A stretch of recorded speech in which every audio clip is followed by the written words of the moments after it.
listening to The Daily Show. The Daily Show? The Daily Show. The Daily Show. On Men's Radio. Men's Radio. Men's Radio. Men's Radio. With Russ Kane.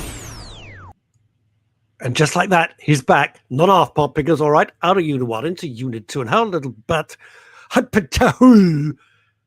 everybody. Thank you to the wonderful Neil Longie Long, the king of everything within at least a 500-meter radius of Thomas Tower. The undisputed king of New Malden. Thanks, everybody. Nice to be back. And here I is. You know him. You love him. Ish. Ladies and gentlemen, Neil Long. Hello, how are you? Welcome. Have you finished your pizza? Yes, I have. Thank you very much indeed. It was very nice. Because no, I was worried. I was going to delay. Stay. I was going to delay the whole show, basically until till the pizza was finished. That'd be very kind of you, but I know I'm a professional. I've learned how to chew very quickly. Now, what I needed to know vis-a-vis pizza, was Prince Andrew there or just your friends? How did it work out? No, it's not Pizza Hut. It was just a home cooked one. Home cooked. Pizza What were the Express, toppings? Just What were the cheese and toppings? tomato, What just did you have? margarita. Why are you taking an inordinate amount of interest in my pizza? Help me understand that. I'm just interested because I had like granola, which I hate, and I don't know why I bought it. I bought granola. Every time I buy a cereal, I think it's going to be good for me, and I'm going to like the taste, and I never do. Let's crack on with some of the lovely comments. Come on, how was your first gig? Go ahead. My first gig. As many of you know, I became a celebrant in September after going to a very, very intensive residential course for a week. And out of the blue, I was contacted, not through adverts or anything like that, just on my normal Facebook, asking if I was available. I said yes. And it was a huge funeral. So nothing like diving in at the deep end, of somebody very, very special. They were complete strangers to me. I just want to make that clear. And it was my first funeral that I conducted as a celebrant. The chapel was absolutely filled to overflowing. It was a magnificent service. The family were incredibly kind and hospitable. I went away for a few days because it was a long distance. Normally it would be London, but this was exceptions. And I'm happy to travel. I mean, the point is I'm happy to travel anywhere. It's a standard fee, by the way. I think a lot of people, if I could just touch on this for a second, because it is important, because, death is part of life. And a lot of people think, ooh, you negotiate the price. No, you negotiate for a wedding. That's different. Those are individual negotiations. But with a funeral, the celebrant is paid by the funeral director, not by the family, normally. In this case, it was different. Yes, because they approached me directly. But normally, it's the funeral director. And it's a standard fee. So no matter. Yeah. Sorry, say again. I think I knew that from before somehow. I don't know how I knew that, but I think I did. A lot of people don't know that, and they think, oh, you're going to be expensive. You're going to be... No. It's a standard fee, and the funeral director pays you directly. The family don't, but all I would ask in advance is the travel expenses and accommodation. That's it. The fee remains exactly the same wherever the heck it is. But thank you. I was very trepid. I wasn't nervous, but I wanted it to be right. You can't mess up a funeral. It's a very important thing. And it was a beautiful service. The eulogies were fantastic, and everyone seemed very pleased. So I'm absolutely delighted. And it comes down to two things, Neil. And I think it's a metaphor for life in many ways. And I'm not being sarcastic. I mean it. One, preparation. You can't wing it. You got to really prepare properly, which I did. And two, training. I took my training very, very seriously. And I take my role very seriously. And all of that came to the fore. Anyway, let's just go and do some of the, should we say some of the people? I'll put them up and you read them out. Liz says, hello, boys. How are you both? We're fine. Thank you very much indeed. Oh, we got a nice comment from Liz here. You're always very considered and thorough in your work. And that is very true. I would endorse that's that. Very kind. No, I'm worried about this. How was it? Well, Graham, I hope I've answered. yeah, I think I've answered that. And it was nice to be out of London for a while. I'm worried about Robert. He's a friend of yours. I'd never met him. I had no idea what Robert even looks like. And we spoke on the phone because I was concerned. He's having all these tests and everything, but he seems to be, it's not the most comfortable of things. But Robert, we wish you well. Lesley Ian Jones says, hello, Russ and Neil. Hello. What have we got? Liz Saul. Oh, hang on a minute. Hang on. What back to Peter. Didn't make it. It was more. I made it. I lovingly unwrapped. Cooked it. Yes. No, you're ruining the whole effect of what Liz is trying to create, a magical illusion that she is, Prue Leith. I made it. I lovingly unwrapped it. That's how Liz Saul speaks. Unwrapped it from the packet and blitzed it in the oven for 15 minutes. You are skilled. That kind of skill doesn't just fall out. You're a lucky man, Longie. Asadon Brown says, Neil. Good day from a wintry New York. Hello, Asadon Brown.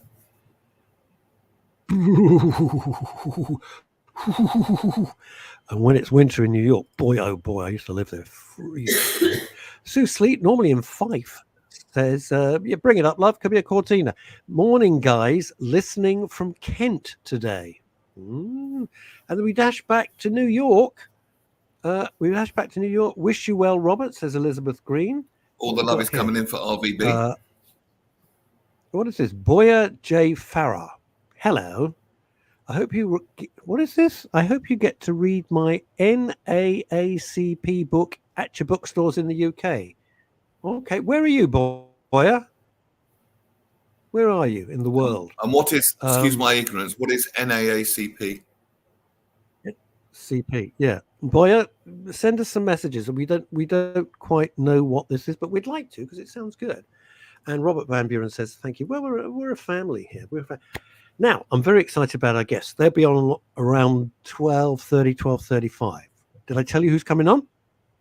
I didn't. You did mention it. Did you used to love Downton Abbey? Okay. A big yes from my studio audience. Many, many times, both here and oh, yeah. Well, Lesley Nichol played Mrs. Patmore, the cook, in Downton Abbey. And I first met her at a party in Los Angeles, and the joke was, and it's true, she can't cook. In real life, Lesley can't cook at all. That's like, it's hilarious. Is that right? So she's playing this wonderful cook in Downton Abbey, in charge of the kitchen. And she actually can't cook at all. Lesley recently, I knew her husband. I met him many times with her as well, both here. They're great friends of Chantal as well, by pure chance. Sadly, Lesley's husband passed away fairly recently. He was a hell of a character. And the other guest coming on with Lesley is the one. I've been a fan of this actor for years. I've never met him. I've never spoken to him. I've just stood on the sidelines and cheered him on. Peter Egan. The most ever decreasing circles. He played, come on, Russie.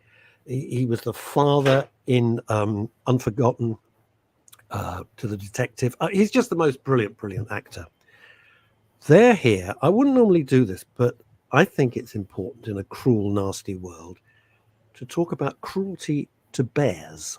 Now, you might think, Russie, that's a little bit obscure, but I don't know about you.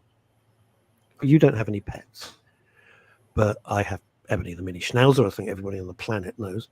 But I believe humans, if we were looked at by an alien race, humans would be judged not only how we treat ourselves, but how we treat our animals. I think that's true. I've always thought that.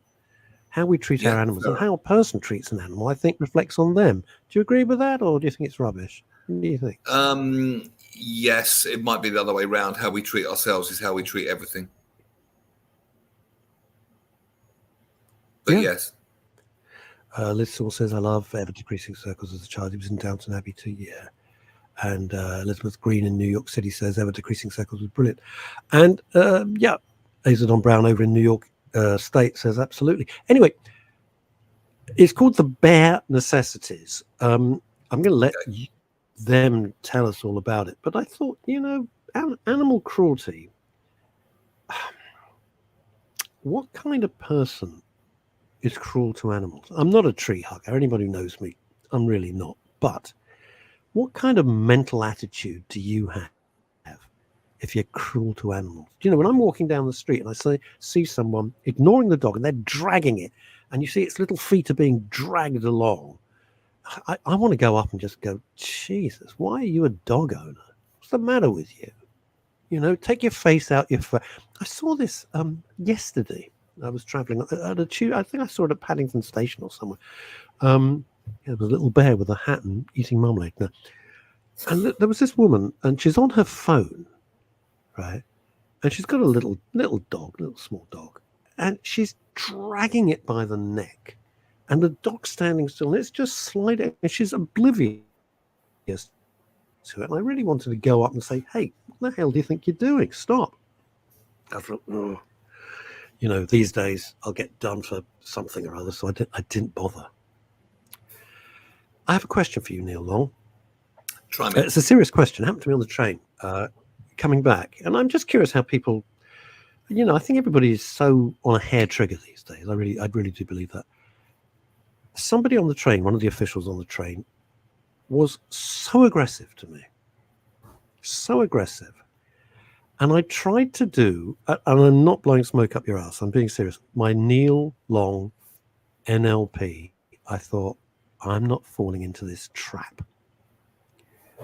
I'm not falling into this trap. I'm not going to diffuse the situation because the person was in the wrong. They were incredibly aggressive. It was one of the officials of Great Western Railways, as it happens. I don't mind naming them. But I thought, what would Neil do? What's the correct way to handle this? Because it was escalating instantly. This woman went from 0 to 100 miles an hour, you know, faster than a Tesla Plaid. What happened? So, give me some context. What do you... Well, the context is they come round to check your tickets. And, of course, all the tickets are on your phone. There's no physical tickets anymore, right? You know, if you're travelling long distance, and I was travelling to Torquay and back on Great Western Railway, so everything's on your phone. You download it.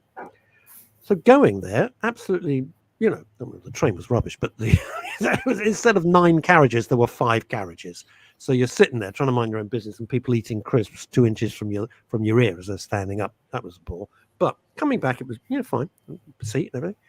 And she comes around, and of course I get the barcode, and she says, "I want to see it says a rail card."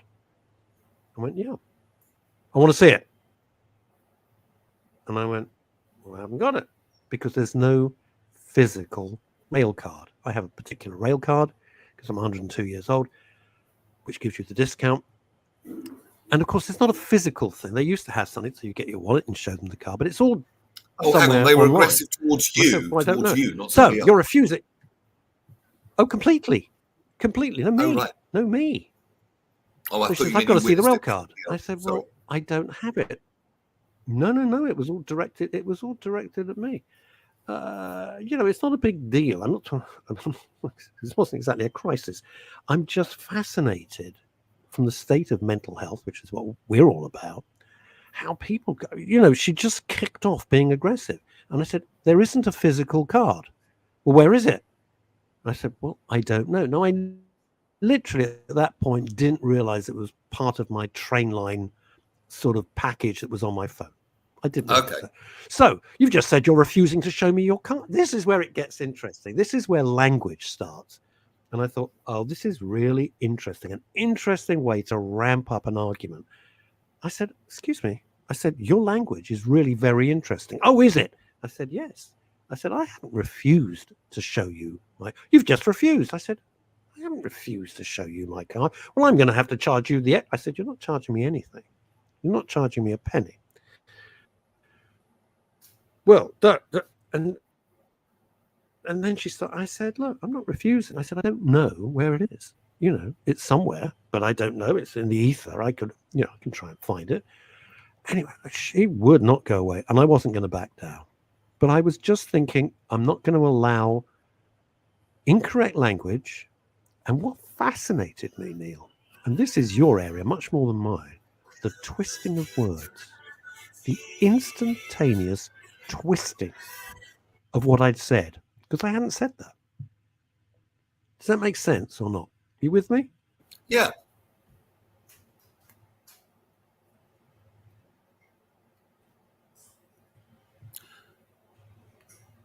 That's it? Yeah? I'm aware we have a delay here. Sorry. Yeah, I've met very aggressive staff like that. Over the top aggressive.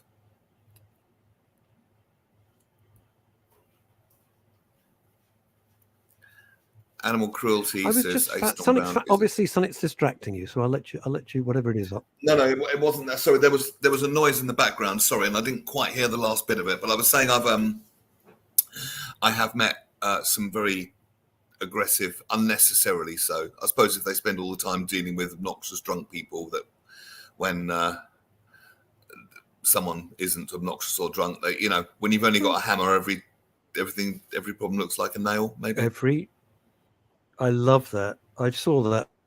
Funny enough, on the comments, when you've and this is one of the favorite things that Neil's ever said to me, and it's stuck in my head. When you've only got a hammer, every situation looks like a nail. Is that right? Yeah. Have I got the quote right? Yes. Okay. All right. It was just because I was blowed if I was going to let, as the co-founder of a mental health radio station, if I was going to. So what was the upshot? Trap, did I miss the end of that? What was the upshot? The way the language was instantly twisted. Oh, she went to. The upshot was she got very, very aggressive. Went off in a huff. I'll be back. A bit like Arnold Schwarzenegger, and she never came back. Of course, she never came back. She never returned, and I found a card on my phone, and I would have happily shown it, but she never returned, and that was that. But it was just weird. And then of course you're faced with the next situation. I've got a 3-hour plus journey ahead of me, longer than that, nearly 3.5 hours, and I'm thinking, I got a choice. Do I let this unpleasant person screw up my journey and upset the rest of my day, or do I dismiss it? And I think the training that I feel I've received from listening to all our experts, talking to all our audience, listening to you with your NLP training, etc., over the years, it came to the fore.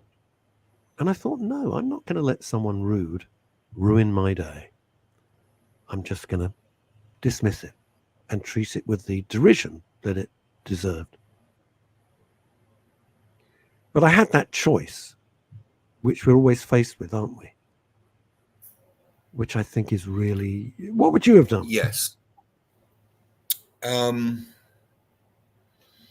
Probably used rationale and logic to point it out and say, look, I'm not doing anything wrong here. This is clearly just a misunderstanding. I'm not trying to pull a fast one on you. I genuinely don't know where it is. Sorry, a little bit of power sometimes goes to people's heads. It only occurred to me last... Yeah. Maybe. Absolutely. Give him a little bit of... It only occurred to me, of course, later, that when you book through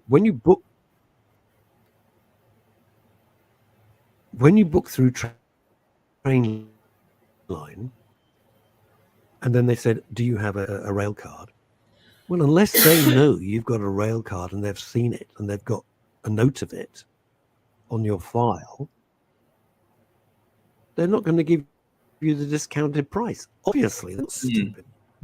Oh, yeah, because what was thrown in my face? Well, anyone can say they've got a rail card. I'm like, I'm 102 years old. Of course I've got a senior rail card. Of course I have. Why wouldn't I? It's like, geez, unbelievable. It was just weird. I was just fascinated by the psychology of it, not particularly the situation, because I don't give a stuff. Yeah. Anyway, there we are. Saw a really lovely post on Facebook on depression, if anyone struggles with that. And obviously this is a guy that struggles with it himself. Yes, let's hear it. Okay. Shower. Not a bath, a shower. Use water as hot or cold as you like. You don't even need to wash. Just get under the water and let it run over you for a while. Sit on the floor if you have to. Moisturize everything. Use whatever lotion you like. Unscented, Poundland, fancy 48-hour lotion that makes you smell like a field of wildflowers. Use whatever you want. Use it over your entire dermis. Pull on clean, comfortable clothes. Put on your favorite underwear. Cute back lacy panties. Those ridiculous boxers you bought last Christmas with pink love hearts on the butt. Put them on. Drink cold water. Use ice if you want. Add some mint or lemon for an extra boost. Clean something. Doesn't have to be anything big. Organize one drawer of a desk. Wash 5 dirty dishes. Do a load of laundry. Scrub the bathroom sink. Blast music. Listen to something upbeat and dancey and loud. Something that's got lots of energy. Sing to it. Dance to it. Even if you suck at both. Make food. Don't just grab a Kit Kat bar to munch. Take the time and make food. Even if it's beans on toast. Add something special to it, like a boiled egg, soft boiled egg, or some veggies. Prepare food. It tastes way better, and you feel like you accomplished something. Shall I keep going for a bit? About 2/3 done. Make something. Write a short story or a poem. Draw a picture. Color a picture. Fold origami. Crochet, knit, sculpt. Anything artistic, even if you don't think you're good at it. Create. Go outside. Take a walk. Sit in the grass. Look at the clouds. Smell flowers. Put your hands in the dirt and feel the soil against your skin. Call someone. Call a loved one, a friend or family member. Call a chat service if you've got no one else to call. Talk to a stranger on the street. Have a conversation. Listen to someone's voice. If you can't bring yourself to call, text or email or whatever, just have some social interaction with another person. Even if you don't say much, listen to them. It helps. Cuddle your pets if you have them. Can cuddle them. Take pictures of them. Talk to them. Tell them how you feel about your favorite movie, a new game coming out, anything. May seem small or silly to some, but this list keeps people alive. At your absolute best, you won't be good enough for the wrong people. But at your worst, you're still worth it to the right ones. Remember that and keep holding on. There you go. It's nice, that, isn't it? It's incredibly true. I don't know if I go along with everything in that. But the underlying or overarching thought is this: that you will find happiness or some degree of peace, or your mood will improve just by little things. Little things. It doesn't have, as Neil's read out an amazing list. It's the little things that'll lift your mood, and it's so important. That's how I divide my day up into sections quite often. And I've said this before, I'll say it again. It may sound really daft to people. So I look forward to my brewing my own coffee. I got the little, what they call the stove pots. Boy, I will come on to you in a minute. And I look forward to it. I grind the beans. It's a little ceremony, Neil. And I think people understand it's the ceremony of I'm grinding the beans in the grinder, putting them into the pot and having fresh coffee. Is it a big deal? No. Does it change the world? Of course not. Could I have instant on espresso? Yeah, of course I could. But I like that, and it's a little fillip to my day. Taking the dog for a walk. I enjoy that so much. Listening to my audiobooks. Absolutely love doing that. Do I come back always in a better mood having listened to my audiobooks? Yes. Does it cost anything? Flumpence. And it's great. It's uplifting. It's uplifting. Oh my goodness. I don't like, and I've said this often, and I think, what's that? What's going on? Go on. What's up? Steve Penk. There's a name. No way. Name I fondly remember. Jesus. No. Hello, Penky. How are you? Can I speak to your superior? Can I speak to your superior? Do you know, Steve, I still sometimes we're talking about things that put us in a better mood. And I actually listened the other night to your Shaggy Calls the department store wind up, which still makes me laugh to this day. I need some anodyne because me are splitting in 10 balls of wool so I can do my knitting. I remember that to this day. Hello, Penky. How you doing? Good to see you, mate. We love Steve. For those of you who don't know, especially if you're watching all around the world, you won't know the hell Steve Penk, Neil Long, and myself all worked together at Capital Radio, where we all met. I was as was Neil, a huge fan of Steve Penk, who specialized in doing his wind-ups, which now seem very common, but like with Ant and Dec and things like that. But when Steve brought it in, it hadn't been done. And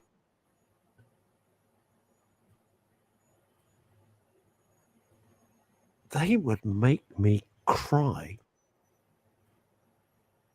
with, I mean, cry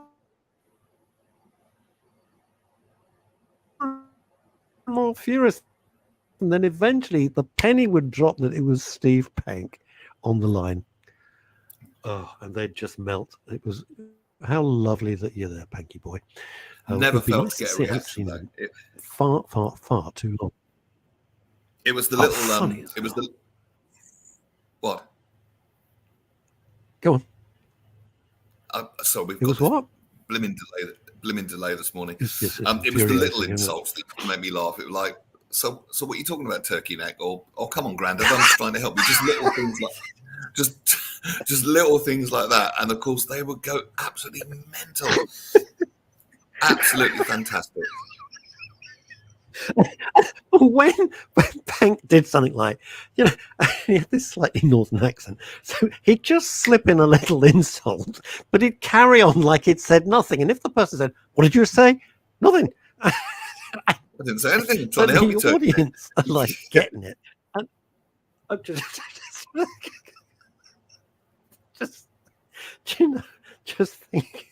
just thinking about it makes me laugh. Brings back very happy memories, but it just makes me laugh. Makes me laugh much too much. Very silly. Very, very silly. Right. What have we got here? I've got a speech coming up here. Liz Saul says this. She's your mate. You can read this out. Despite his reputation for being a prankster, he was very kind to me at Capital Radio. I've been put to Vox at Charing Cross Station in the pouring rain.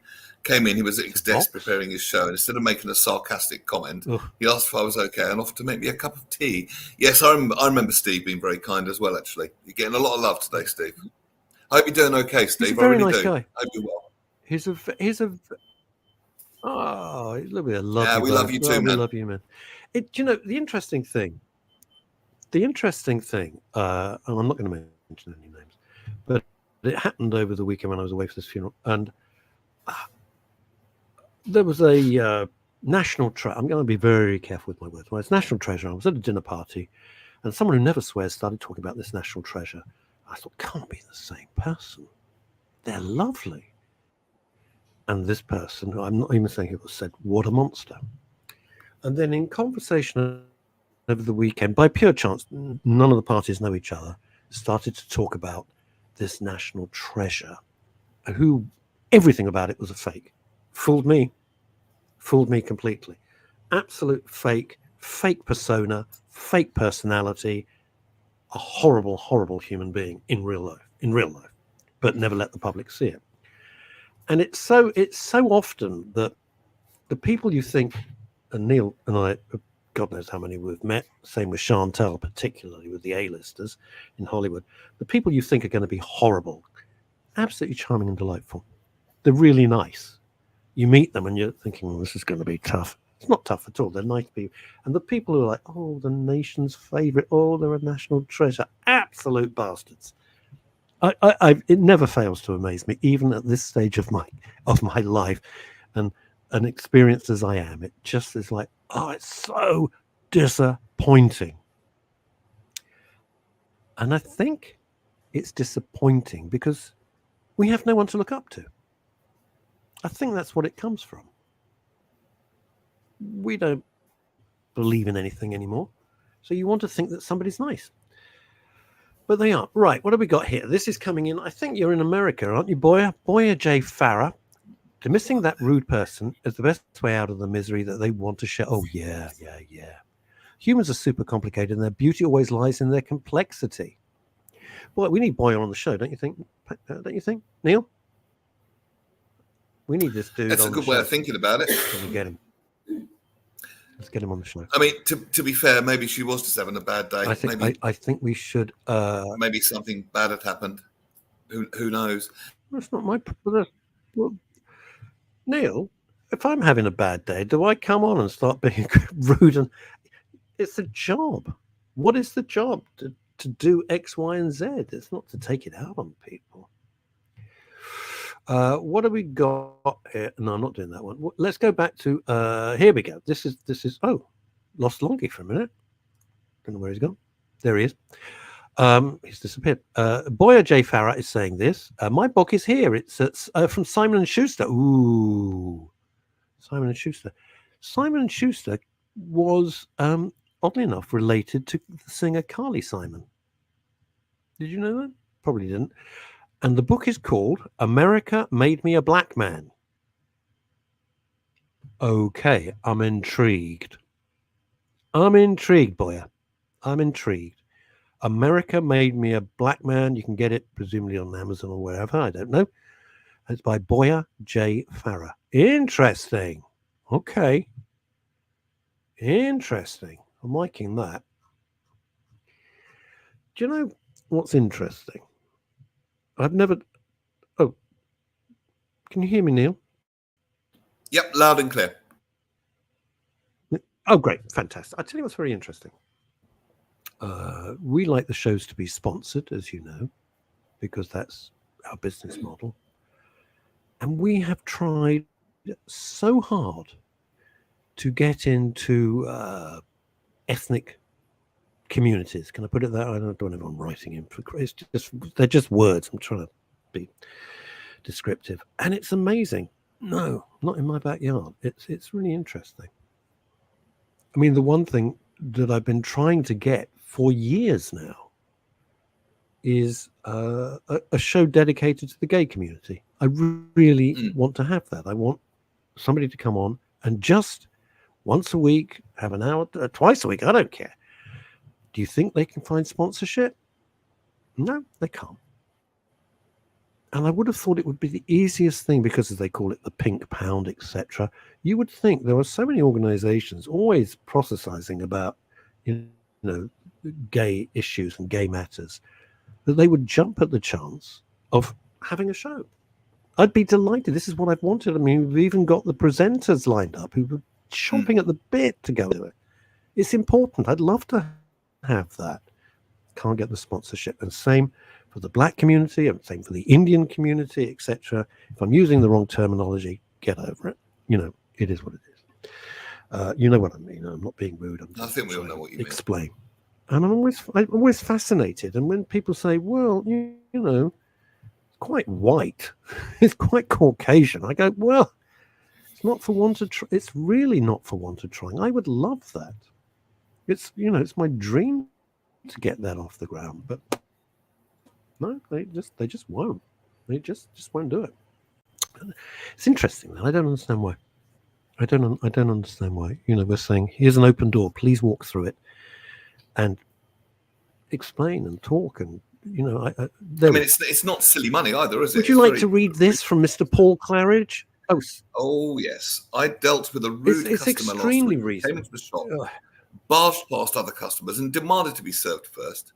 As he parked his van on the double yellow line, he wanted some advice, so I politely advised him to go and move his van. Then I proceeded to serve the other customers, much to their delight and his annoyance. Wow.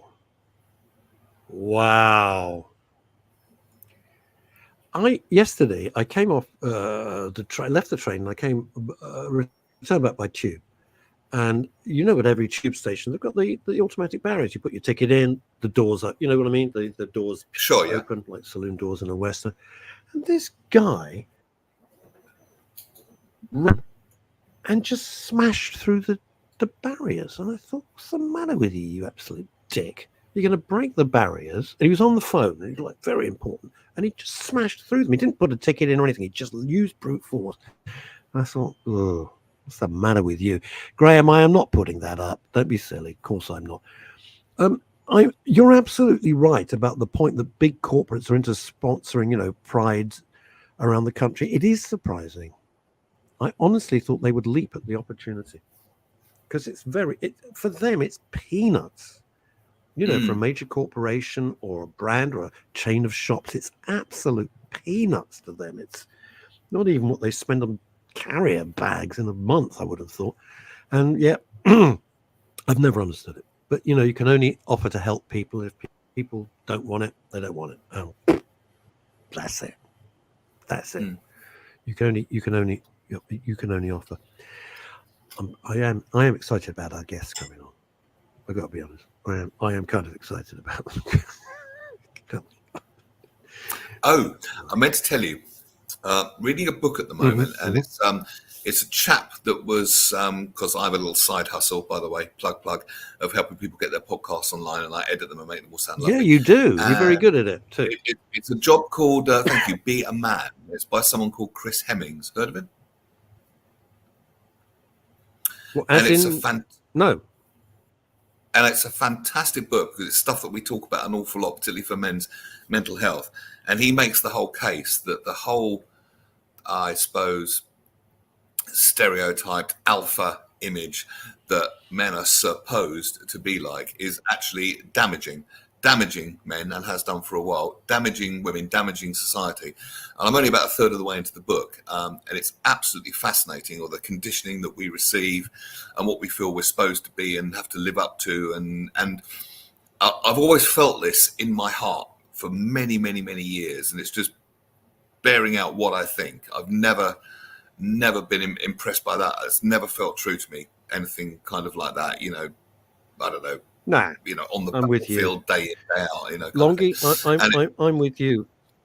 And I would love to get him on the show. Really want to get him on the show. Should we get him? Are you feeling hungry, Neil? Should we go to the kitchen? Ah, yes. It's only Lesley Nichol. It's only Lesley Nichol. Hello. Looking fabulous. Hello, sweetheart. How are you? Oh, we haven't got her sound. Oh, no sound, Lesley. Switch your sound on. Are you muted? Darling. Lesley, switch your... She's muted somewhere. Hang on. Here we go. Wait a minute. Wait for it. Wait for it, lads. Oh, she'll find the button. Don't worry. She'll find the button. There you are. I can hear you. No, I can't hear her. Oh, Lesley. Can't hear you. Are you muted, Lesley? I can't hear you.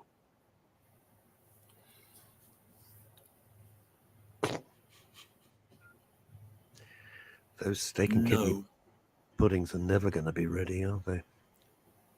In time for his lordship. Isn't this great? Are you on a laptop? This is real life. I love that. Lesley, I presume you can hear us. Just nod if you're on a laptop. I'm trying to lip read you. I can hear you, but I'm not the best lip reader. Can you just stick your thumb up if you're on a laptop, please?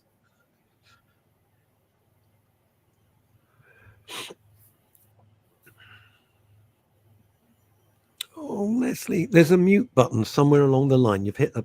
Oh, now she's gone. Well, I think that went very well. What about you? Super. I think there's nothing like bigging something up, and it completely is like sodding disaster. She'll be back. She's hilarious in real life. Liz Saul says this. An esteemed colleague of ours, Lynn Parsons. Linny is such a nice and talented person. Oh, you read it, Neil. Go on. You posted a brilliant meme on Twitter the other day which had man up, but the man crossed out and replaced with speak. Yes, speak up. Yes, definitely. The male suicide statistics are not good, and much of it in good measure of the conditioning, for want of a better word, that we've all received as a society, and sometimes people can't see their way out of that, which is absolutely tragic. But this book does offer, well, I'm sure as I read more of it, will come to offer more of a solution. But it takes a kind of recalibration, a reappraisal of what we're supposed to be like. If anything, if we're supposed to be anything, are we living by other people's rules or our own, perhaps? Ain't that the truth? Sensible rules like drive on the left. The truth. I don't know. With the current Metropolitan Police, when they're requesting people not to deface statues, maybe they could just request me to drive at 30 miles an hour. But if I choose not to, that'll be okay. Two-tier you can try that if policing. you like. Don't be silly. Well, I mean, we're requesting. What the Well, you hell probably is shouldn't, that? because most zones are 20 We're now anyway. requesting So you it not wouldn't to serve you very deface and climb a monument. Oh, jeez. I despair. I despair. One thing was really nice. I'm a Londoner. I was born and bred in London. I'll die in London. That's it. And Liz, I know. I don't know what's going on there. Nothing we can do. It's not in our hands, I'm afraid. It's down to them. One thing was lovely. You know, I love London. I mean, I don't know how many times a week, but it was very different and relaxing being away. I couldn't live by the coast. I think I'd go around the bend.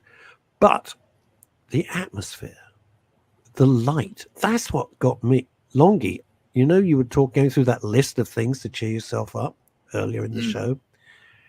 When I opened the curtains in my hotel room and the light bounced off the sea, and you instantly felt terrific.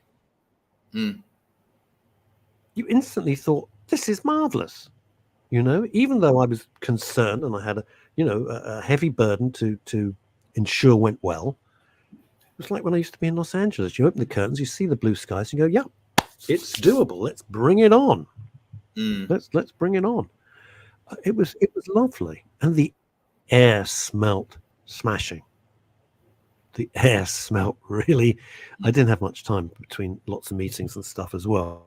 But I went for a tiny little walk along the seafront, and it was glorious, absolutely glorious. But I couldn't live there. I would go, you know, it ain't Soho. What can I do? What do we got? Aizen Brown. Liz, I'm pleased you understand my humour. I know. Liz, you're absolutely right. A lovely guest. We love Lesley Nichol. Check us out. No, we don't have the controls, I'm afraid. The controls come from their end. I think they're doing a lot of interviews back to back. Well, maybe they're not. But anyway, it ain't working. So there's nothing, absolutely nothing I can do. What do we got? You carry on, Neil. Just waiting on Kirsty to join. Who is Kirsty? Oh, Lesley. Jesus Christ.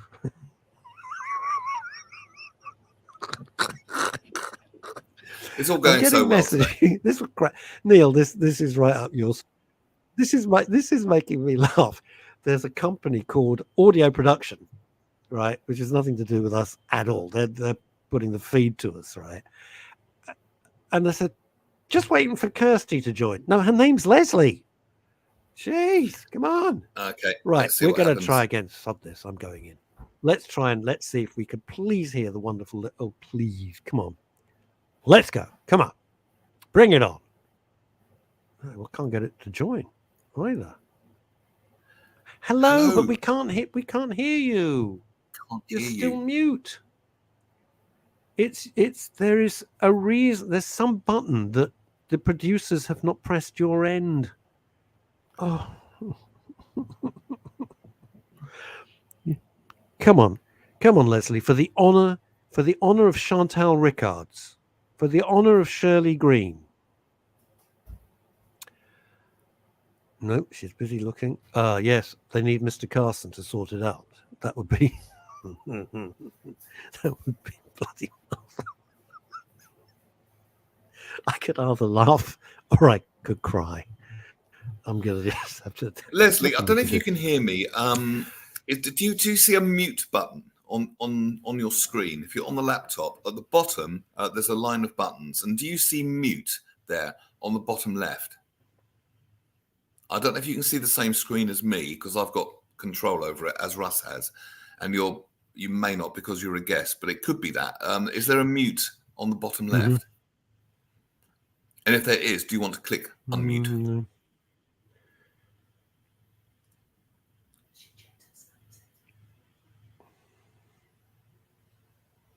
Anything happening?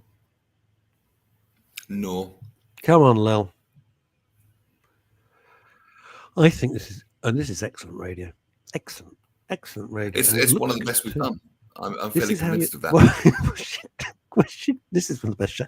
I think if this show doesn't win like a BAFTA or something, What's she doing now? Let's take her out for a minute because she's getting a new computer out. I don't think we need to watch that. That wouldn't make the most. No, I did that. What's Lesley like at sign language? Well, I think I'm going to get a sign in a minute. Yeah. Oh, man. Don't you love the sort of happy atmosphere we create through utter chaos? And for once, I know I'm Mr. Banana Fingers when it comes to anything tech, but it's not us. It really genuinely isn't us. It all has to come from the other end of it. I don't think we're going to get Peter Egan either, which is a blow. I'm just telling him how much I admire him. Would you like me to? Hang on. We're getting. Should we bring her back? Because it's hello. It's entertaining. What? I'd like. Can you imagine what rehearsals Lesley, like can you hear us?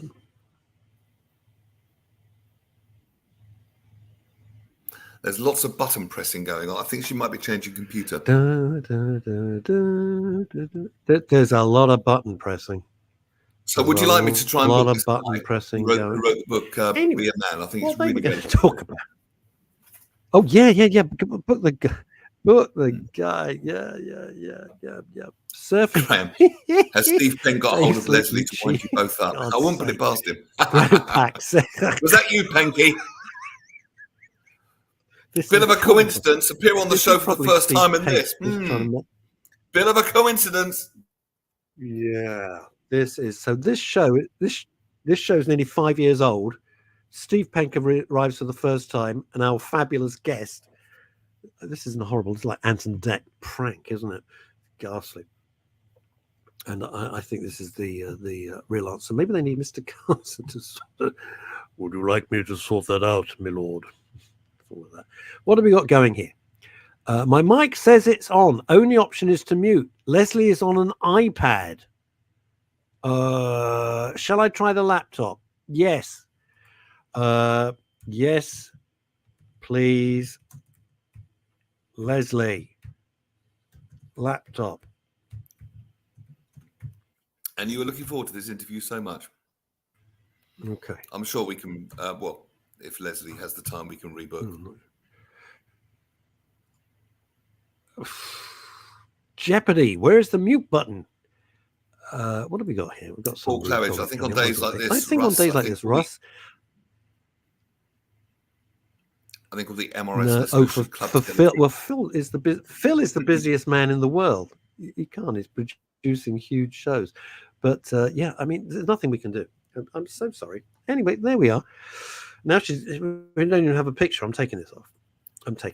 Right. You've got to get that guess for the book. Jeopardy. Now, what is that? That's an American show, isn't it? We never had it here. A huge American show, Jeopardy. We never had it. It was interesting. I'm going to go back to the funeral for a second. Oh. Your first celebrant gig. I'm not going to say who because it's clients. It's nobody else's business but theirs. Yeah. Dave Sleet's in rocking full. Ladies and gentlemen, children of all ages, Blue Peter stole all the MRS sticky back plastic. It was interesting. The family did not want a religious funeral. And I get that. And so there was no mention of anything to do with religion at all. And I think it works. How do you feel, Neil? This is my question to you. If you're not really a religious person, but the family says, well, we better, just for safekeeping, supposing God does exist and there is a heaven and there might be an afterlife, and what would other people think? We better have some hymns and some prayers. Whereas during that person's life, whoever it might be, they weren't religious in the least. How do you feel about that?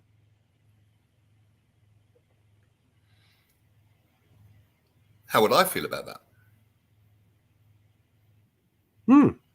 What's your view? I don't think you should do anything because of what other people would think. I want you to do something that's most meaningful to you. Correct. Yeah, or most meaningful to the person that's being celebrated. I agree. I don't think there's any shoulds, and I think if you bring shoulds into it, you think it's lose the essence of it. Should is a very good way of losing it. hypocritical? It could be. It could be. But do you think it's hypocritical? No, or it could be just an insurance policy. Well, that's the thing, isn't it? It's like, well, this isn't the time to be. Will you renounce the? I always love that cartoon. Will you renounce? On the guy's on his deathbed. He goes, "Will you renounce Satan and the devil?" And he goes, "Well, this isn't the time to be making new enemies." And I thought, well, it's all going mad now. I got all these little boxes coming up. Should we try again? Lesley, can you hear us? Are you there, fabulous Lesley? You can hear us. Okay, we've established you can hear us. Lesley, is there a mute button at the bottom of your screen? We love seeing you.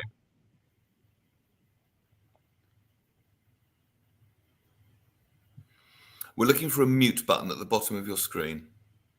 Can you see that?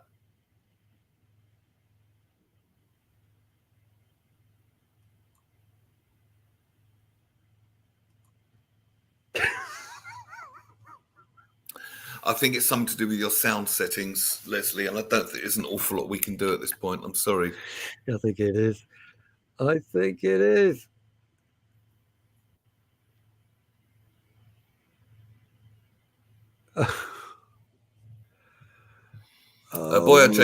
Lesley, I'm going to speak to your PR people. We're getting you back. We're going to get you back because I think we love you. I'm such a fan. You're such a nice person. You're such a lovely person. We're going to get you back. No. Only I knew what she was saying. Yeah, she's saying, "Can you Graham, hear me?" Shut up. We can't hear you. I know you can hear us, can't you? No, we can't. Yes, we can't hear you at all. Because I can hear you. I did get that on the lip reading. Boyer J. Farah says he's listening in East Africa, Somalia, but am from America, writing while listening and enjoying your wonderful conversation. Hang on, there's a sign. Hang on, what's the sign say? Do I need a laptop?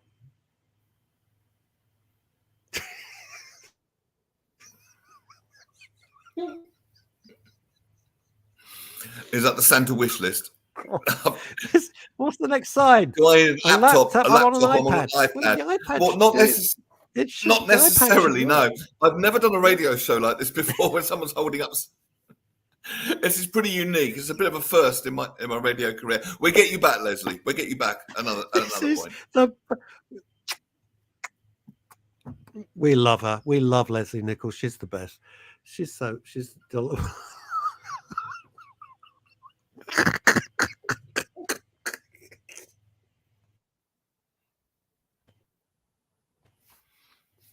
I think that went silky smooth. Well, I love what Boyer J. Farah says. He says he's enjoying our wonderful conversation in Somalia. It's very generous of you. It's not our best show, I would say, but it's embarrassing. Boy, you've got to get out more. Amanda says these shows are great. What you mean where it all goes wrong, Amanda?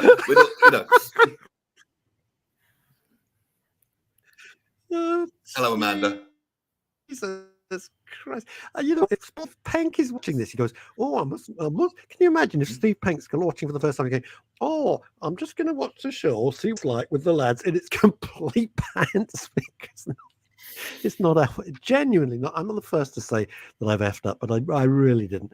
What the hell? What are you telling us now for? She's gone. You American psychoanalytic man.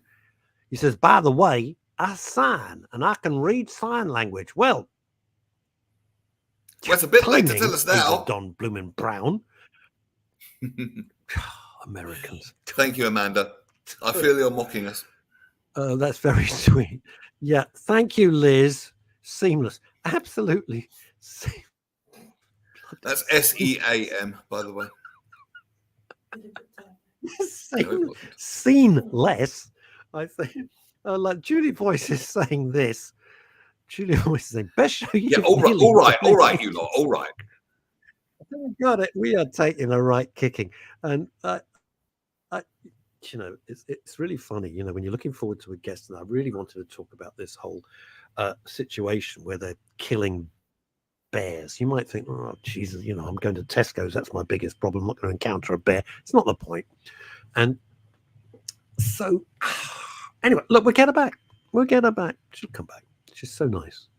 When I met her out in LA, I was so excited. I was sitting at the table, and it was random seating. It was my friend Shirley, the late Shirley Green's birthday, and they'd taken over a club up in the Hollywood Hills, and it was lovely. And I'm sitting at the table, and I look across, and I go, this woman looks familiar. Why do I know this woman from? Is she a friend of mine? Do I know her? Is she a friend of somebody's? And I thought, oh my God, it's Mrs. Patmore. It's when you see people completely out of context, you think Downton Abbey, you don't think Los Angeles, right? If I was in a stately home, you'd kind of make some kind of neural connection. But when you're sitting in a club in Los Angeles, you don't expect Mrs. Patmore to be sitting. What a party that was. God damn, that was fantastic. What have we got? Hang on, what have we got here? In all seriousness, well done for chatting on, despite the tech issues. You can't use the term great face for radio.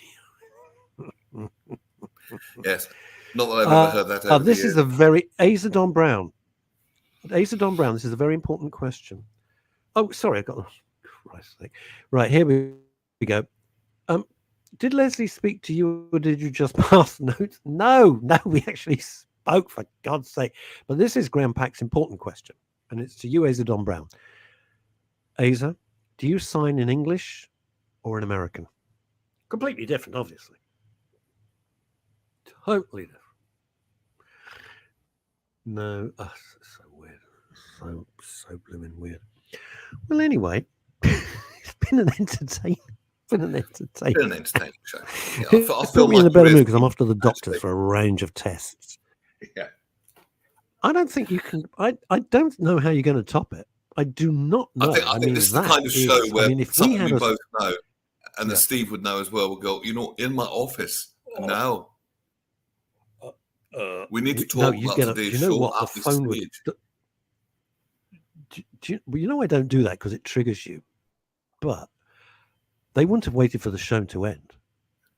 The studio door would have burst open. You know it. The studio door would have burst open. And we'd have both been, and it wouldn't have mattered that it's actually not our fault, that it's a technical thing over which we have that wouldn't have mattered when you're dealing with a completely unreasonable human being. I'm right though, aren't I? Or am I wrong? I think he wouldn't have waited. He'd have burst in. Then we'd have been hauled out. Oh my God. Can we have Wednesday's show just in sign language? No, you silly man. Of course we bloody can't have it just in. Oh, and Azadon Brown is answering you, Grandpack. I sign Canadian sign, C sign, American sign, alien. I knew it. That's why he wears a hat, because he's got little antennae. Antennae. Hey, that's it. Azadon Brown. He's got probably little, they think he's human. He takes his hat off. My favorite Martian when I was a kid. It was a TV show. My favorite Martian. I can't remember anything else about it. I think it was on the same time as Talking Horse, Mr. Red. Anyway, after I finish this show, what is this? I once met you out of context, Russ, in a famous pub. Famous pub? Do you mean a famous pub? Oh, yeah. Famous pub. Oh, yes. I like that. Famous pub in Balham. I hope he means a pub, not a pup, because that would just be freaky, to be perfectly honest. It would be a bit weird. Yeah, well, I'm off to go and have a whole raft of delightful medical tests this afternoon. I'm sure they'll be absolutely fabulous. I'm really looking forward to that. Said no one ever. Right. We're diddly done, folks. I think, what have we learnt? Well, I'll tell you what we've learnt. Mrs. Patmore and tech don't get on. That's what we've learnt. Thank God Downton Abbey never had to do a radio series. Crap. And also, we have no idea what's happening to the... I can't do this. I absolutely can't do this. Neil, lovely to see you. Thank you for running the show, and I have a feeling you're going to be running a lot more. You're welcome. Now I'm going to be away for a couple of weeks, as you know. But we'll chat afterwards about people filling in. Did I overreact? Was that an overreaction? Should I do it again? Oh, okay, fair enough. Fair enough. I'll be back Friday with what's his name? He wears a cravat. He's annoying. Oh yes, Phil Dave, and the great Jonathan Baz, theatre critic. And I will see you guys on Friday. Until then, stay out of trouble. See you, Longie. Bye. Take care.